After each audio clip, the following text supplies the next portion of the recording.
Welcome back to the Caribou Data Science channel. This is the afternoon. This is the afternoon of January the 30th, 2021, and I'm going to do a quick walkthrough of how I used SQL to clean the Titanic data set, specifically the training portion of the Titanic data set. Uh, so we're going to kind of walk through what you're gonna realize is that when you look, you're gonna be like, well, I could do that. The answer is, of course, you can do that, because the methods used to get this data into proper working order, neat and tidy, is well, maybe not tidy, but neat and clean, is very basic SQL. Very basic. Probably the most complicated thing you have to figure out is how to use case statements. Okay. I also mentioned that this is the first part of maybe a three-part series. The second part will be using uh, joins to create the new columns.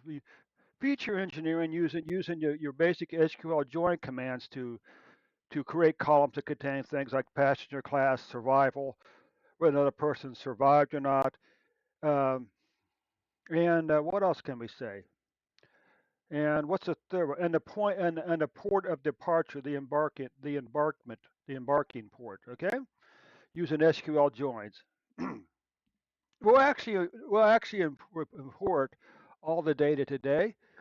What we're going to do here is we're actually going to import this data into a new database. Okay,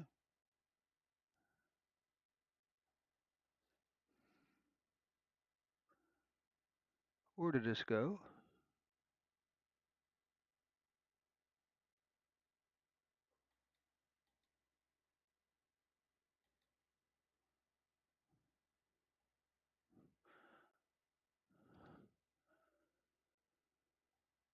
Did I just?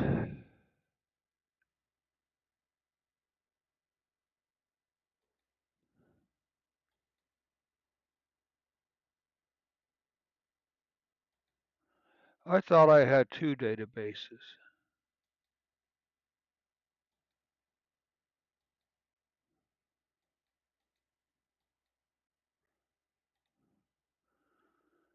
Okay, okay. So we're going to begin with this Titanic data set right here. Let's take a quick look at the data.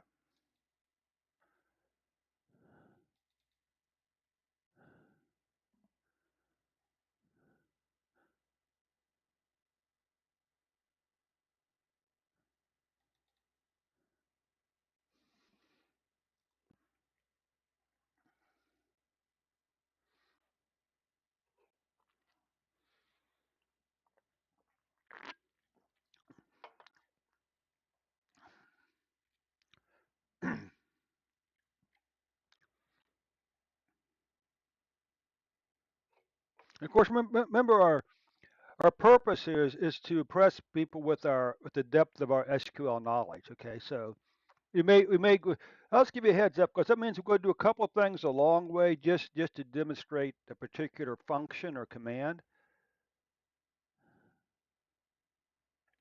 Okay,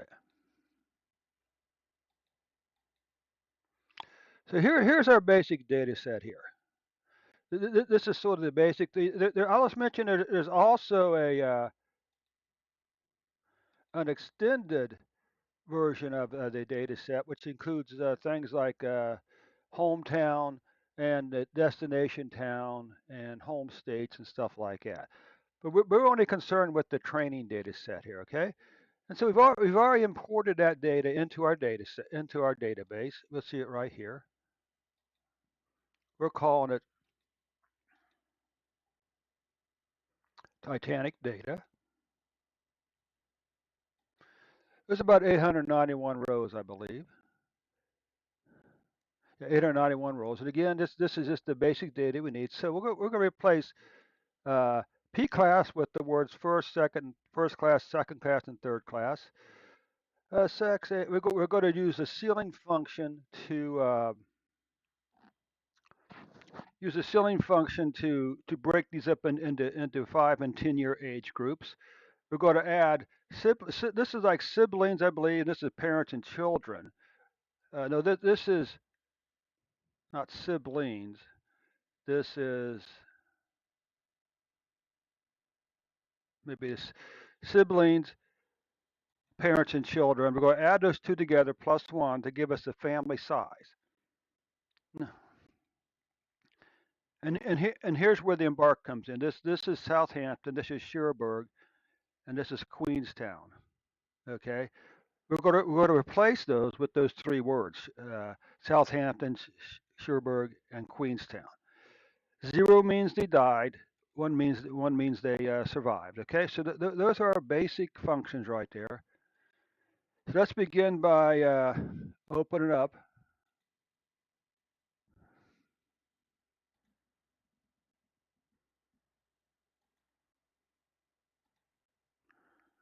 Let's see. Let's begin by opening up our. Make sure we got this right. Okay, yeah. So here we go. So now we're going to start out. Again, this is the data. This data set ultimately creates a table. Okay, creates a table or a view in this case. Um, let's check this one over here. June 30.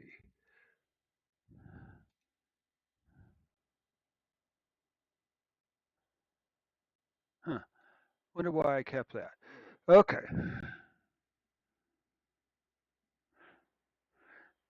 So we'll just go ahead and take a look at this here. Okay. Now we could of course take a look at each individual one.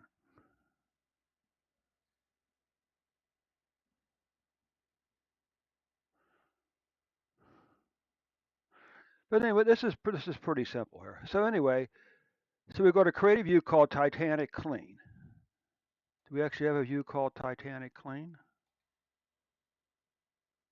No. Okay. So we're going to take this and the character. So this is the right function. This says start with the right hand side of the name field.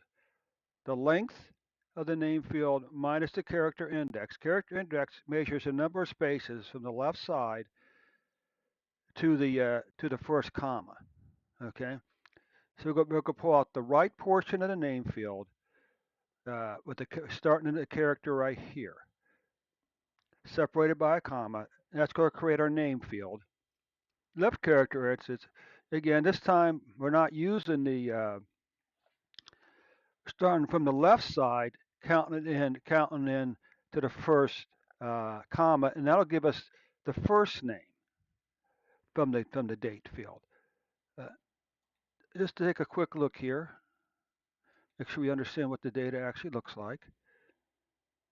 Because what we're doing is we're parsing out this name field. First the last name and then the title plus the first name, okay? So that's pretty straightforward.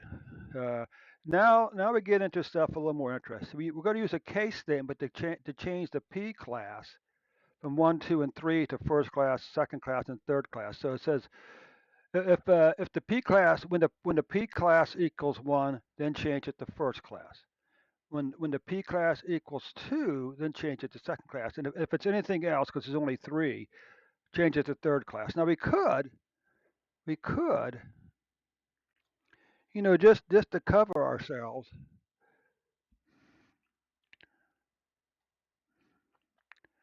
change else to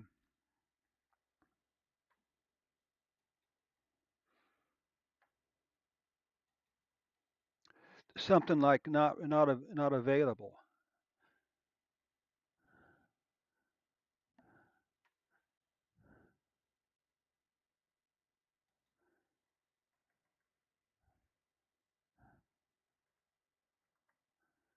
Third class, and we could change this to something like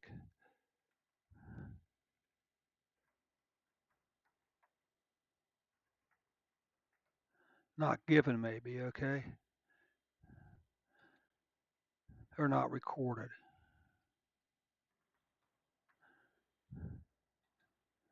Okay, and this is going to create a column called cabin class. Now this is pretty simple. The next case statement simply fixes fixes the sex column. Well, first of all, we're going to change it to gender. So this is the column. If it's male, we're going to change it to a capital male. If it's female, we're going to leave it the same. And then we're going to create a new column called gender. Okay. Now this is where it gets a little interesting. We want to break the ages out. Okay, into okay groups of 5-year buckets and 10-year buckets. And the reason I'm using the ceiling is that way anything less than 5 should be rounded up to 5 or rounded up to 10. So it simply says use the ceiling function, take age divided by 5 times 5 as 5-year ceiling, and ceiling. And we're actually going to see this again. I'll just give you a quick hit here. There's actually two ways to calculate the counts by age group. Okay. And now here we have siblings and spouses, I think, spouses and siblings. Here we have parents and children. So down here, this is where we create the family size. And finally, we're going actually not finally. Then next we're going to fix the embarked case. The embarked case. Okay, embarked case. If it's, when the embarked is S, we're going to change it to Southampton, Q, Queenstown, and C, Cherbourg. And if it's not available, changes it to not recorded. Now, column is going to be embarked. Finally, we're going to take a look at the case statement to write the word either died or survived into the not finally, actually something else.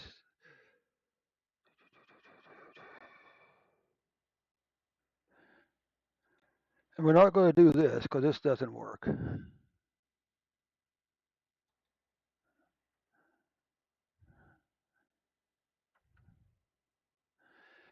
Okay, so then we'll come down here, we're going to do survived.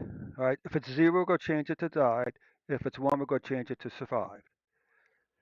And then finally, we're going to split out the hometown and the state from the hometown. Okay, or yeah, the state and country from the hometown, and the state and the country from the destination town.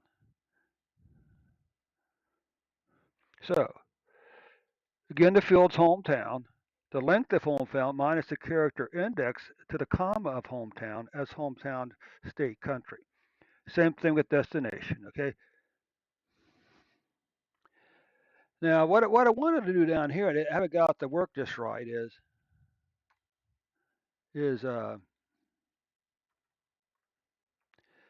split out the state, the hometown state, the uh, the hometown state, the hometown state and the home country, and the state split out the home state and the home country and the destination country and the destination state. But we don't have that, do we? No. Okay. So again, that's a fairly simple. You know, the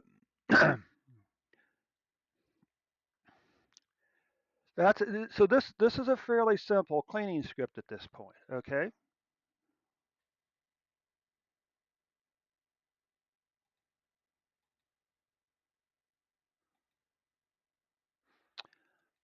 I'm trying to re-download a file from um, GitHub, and it's taken a really long time because it's all world of data. I think I must just download everything, not just the COVID-19 data. So anyway, so what we're actually doing down here is okay. Then we're going to convert this into a table. Okay. So let's check and make sure.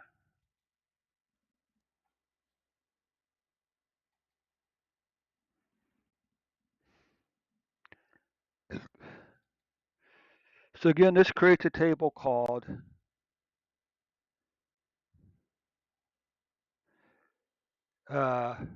clean. So let's delete the clean. That way you know it works. Let's come back over here. And let's try to run this script from the top then.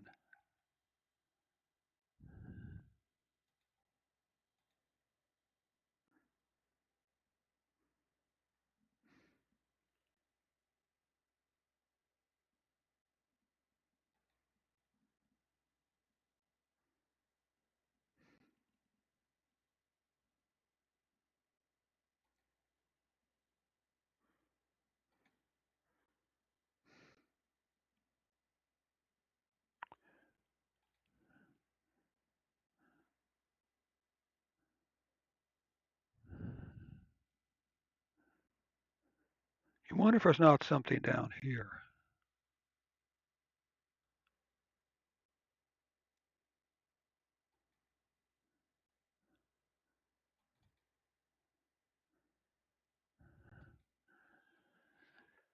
Hmm.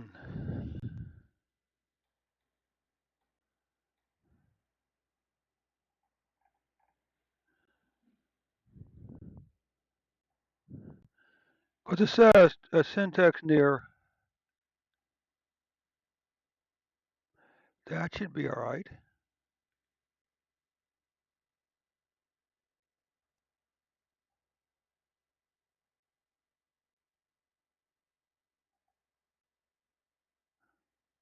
You know what it is? I probably don't need that. Because that says this continues down on the next line, and there is no next line down here.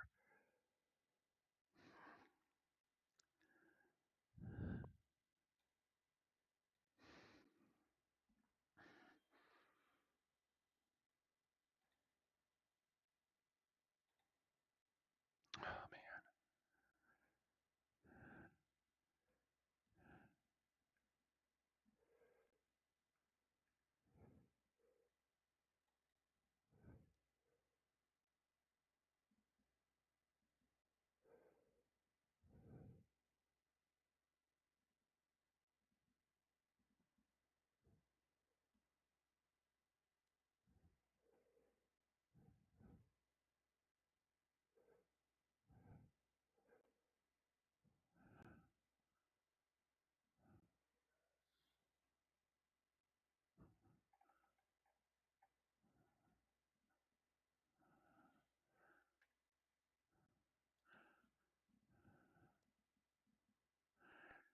Okay, let's try that. Yeah, because if you look down at the bottom here, you see there's no commas after each word because they're individual statements. Okay,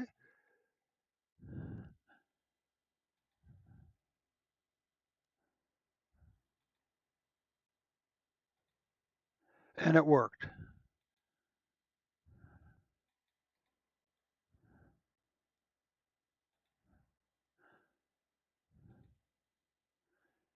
So now let's take a look at our table here. First 1,000 rows. So we got the class. We got the first name, last name. We got the class information, the gender. We got the 5 and 10 year ceilings for um, for our age groups.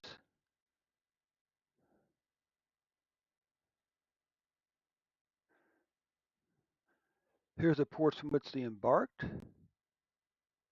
where they lived or died, hometown, state and country, destination, state and country. Okay, so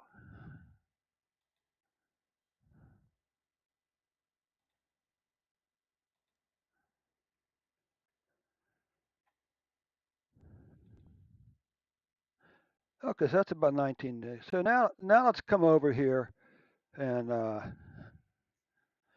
and let's look at some basic analytics scripts. Yeah. Okay.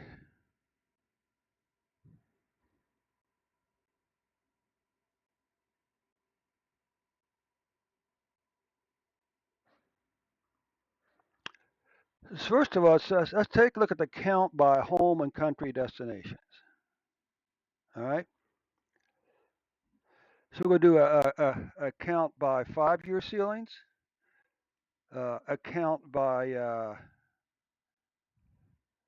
hometown, state, and country, right? A count by destination, state, and country. And down here, we're actually not going to probably going to do that. Let's see. Yeah, this doesn't work. So let's come down here. Let's look at our bins for basically what we do with the bins is we're creating a histogram. We're creating the hunt numbers for histograms. So here we go. We could of course order this by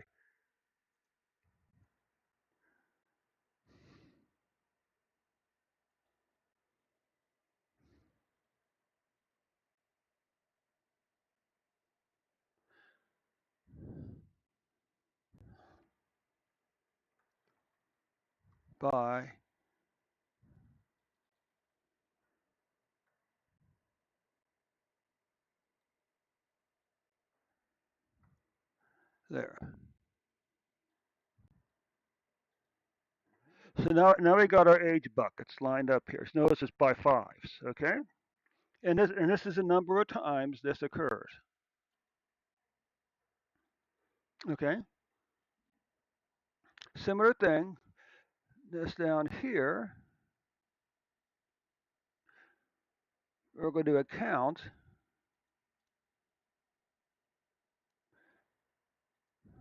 by destination country and state, by state and country, okay? So you can see that New York is the biggest hometown departure, as most of the people where the hometown come from.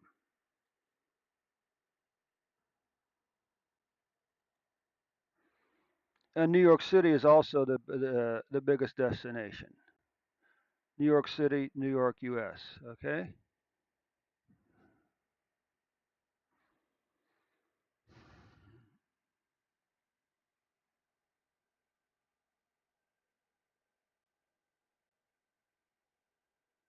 Now technically, this should be New York City also. Now, of course, this shouldn't be a surprise because, well, that's where Ellis Island was, and that's where all the people come from Europe would have, and the steerage of third class would have gone through before entering the U.S. So this is so let's come back. We're going to take a look at some more analytics. You can see a different way to calculate these ceilings. Okay, so let's come back over here now. Open up our analytics script. Okay, so this is different here. You can see here we've got a creative view, 5-year bins. Okay, and now we're doing the ceiling as part of the select statement. Okay, here we're creating our bins from Titanic Clean, and we're going to group by the age brackets. Okay, so we can come over here. We're not going to actually create the. Oh, okay. So we did actually create the. I didn't realize that we were creating the view there. uh,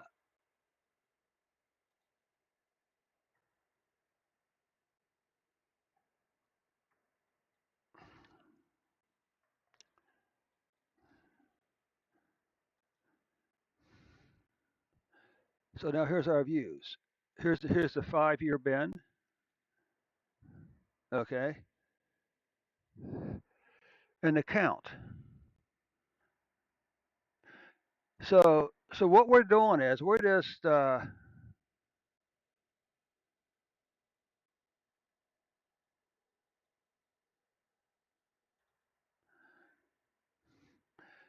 we're going to come over here. We're going to create some views again. Now we're doing 10-year bins.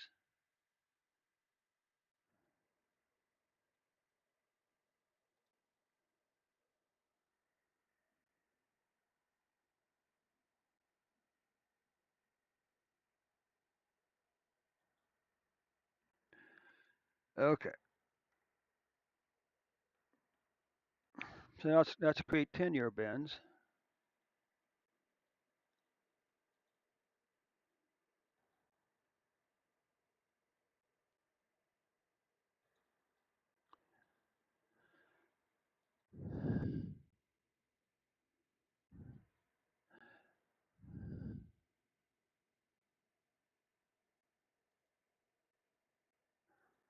Again, 10-year bins. Okay. Now, the question is, when do you, how much do you do in, now we're going to count gender. You know, it's always the same question. How much do you do?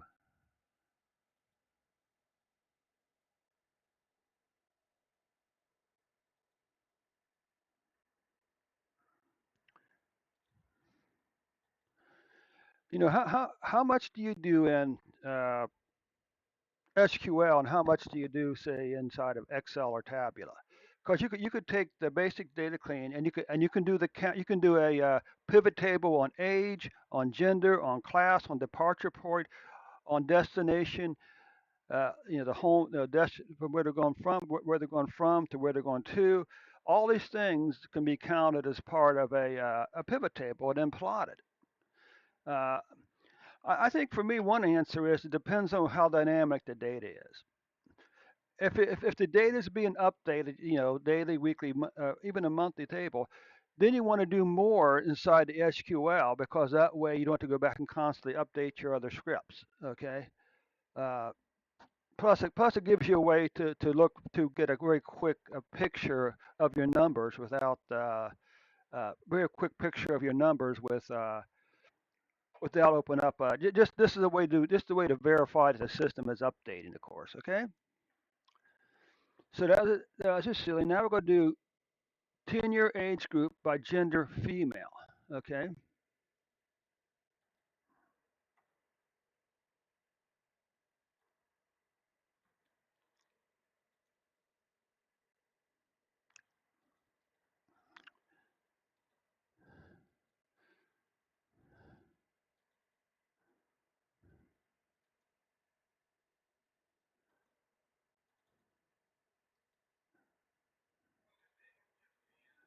And here's the counts by female for the age group by female. Okay.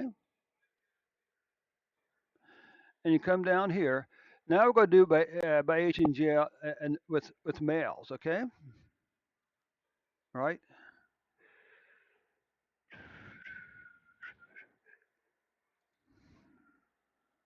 Now,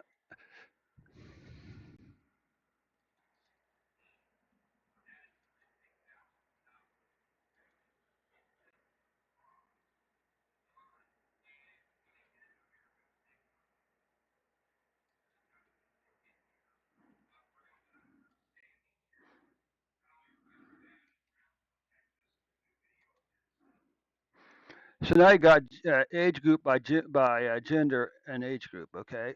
So this means there were 93 males, 20 to 25 years of age. Okay.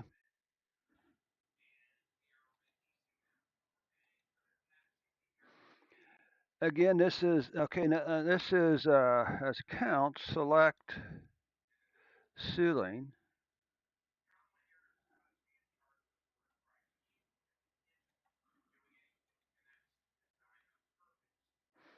So this is just the 10-year age group. Count passengers by port of embarkation.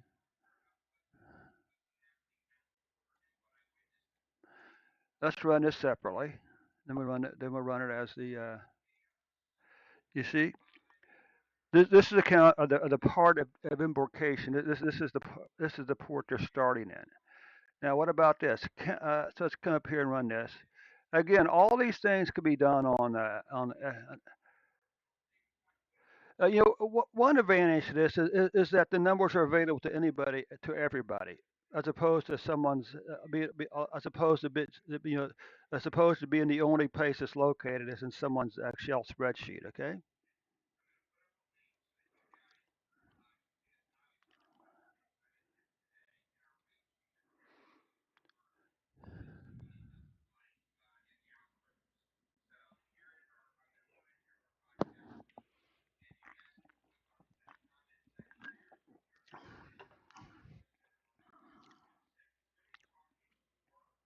Okay.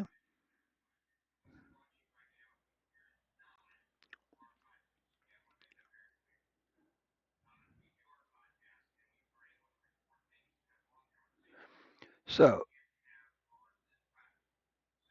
so this is where they started from. Okay. What's this? Account by gender. Let's see. So we're going to do account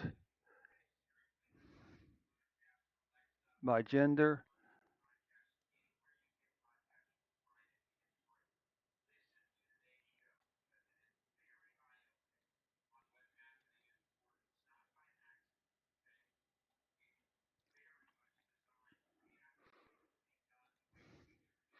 Male, female, total by gender.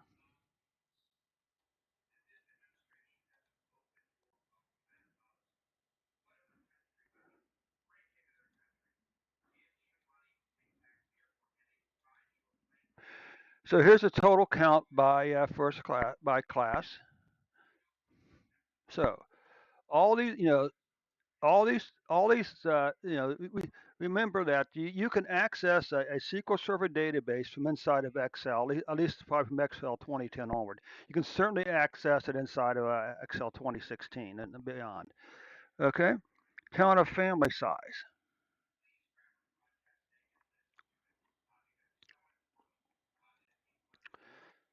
So this is a count by family size. Now the question is this: do we want to do a ceiling on this one also?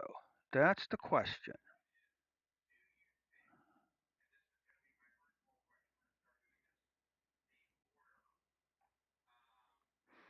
Count of who survived.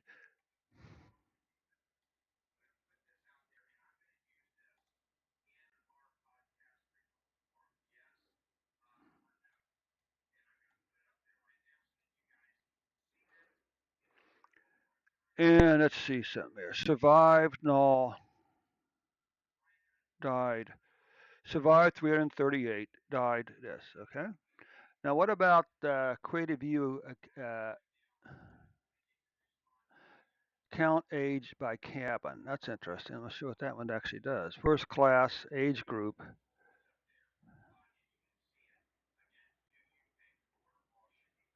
So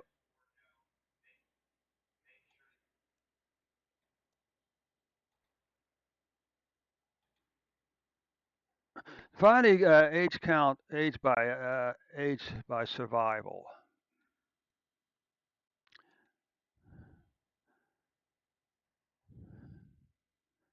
Okay.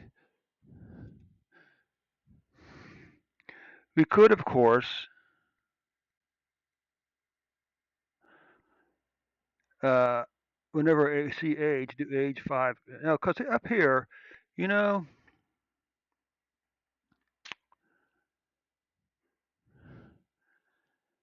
we should do this by age group also.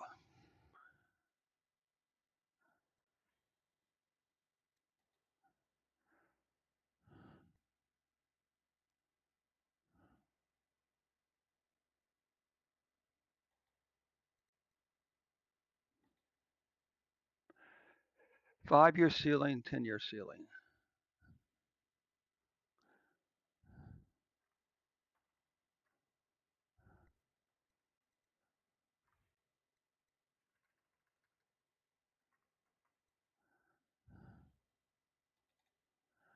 Let's take a look at this. This is more what we're looking for here.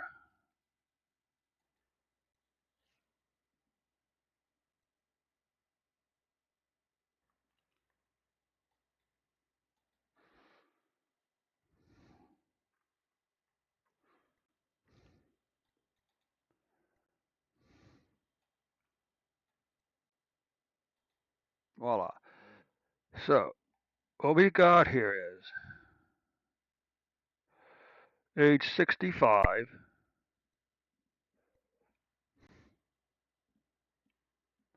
Okay. Now this isn't working. Okay. We got all these null values in here for these age groups. Okay. Let's come back up here. So what do we want to do about this?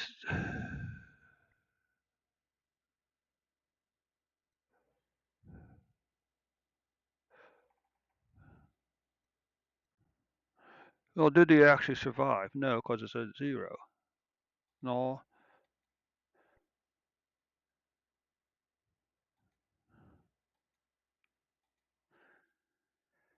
So let's say 5-year ceiling.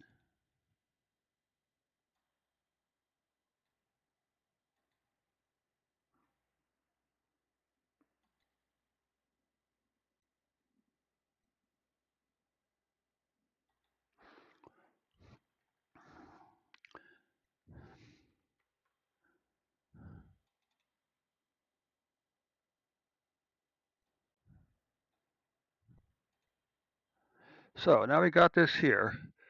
Ceiling, cabin, class.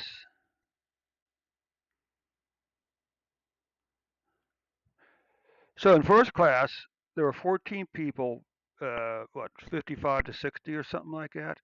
5 in second class, and 88. And down here, the age group, uh, well, age 60, there were 5 in second class. Age 20, there was 20 in second class. Age 30, there was 68 in third class. So this is actually quite helpful. Uh, let's come back up here and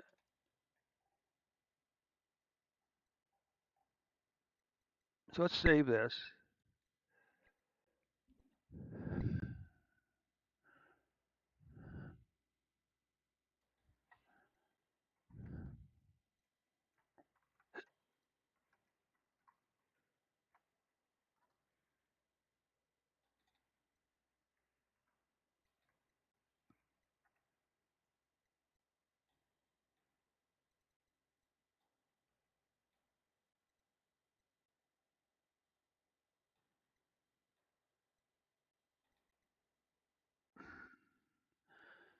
Then let's recreate this one here. Okay. Now we could, of course, do a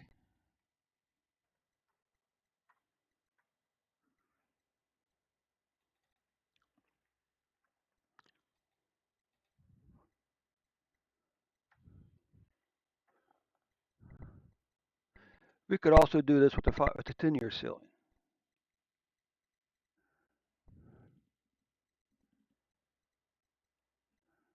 Okay.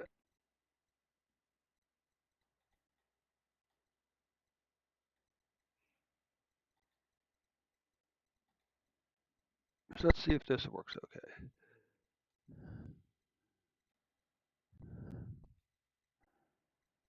So what do we do about all the nulls there? We still got people survive. We still got people the trouble is we got people being counted, okay? Even if there's no numbers available for them. So,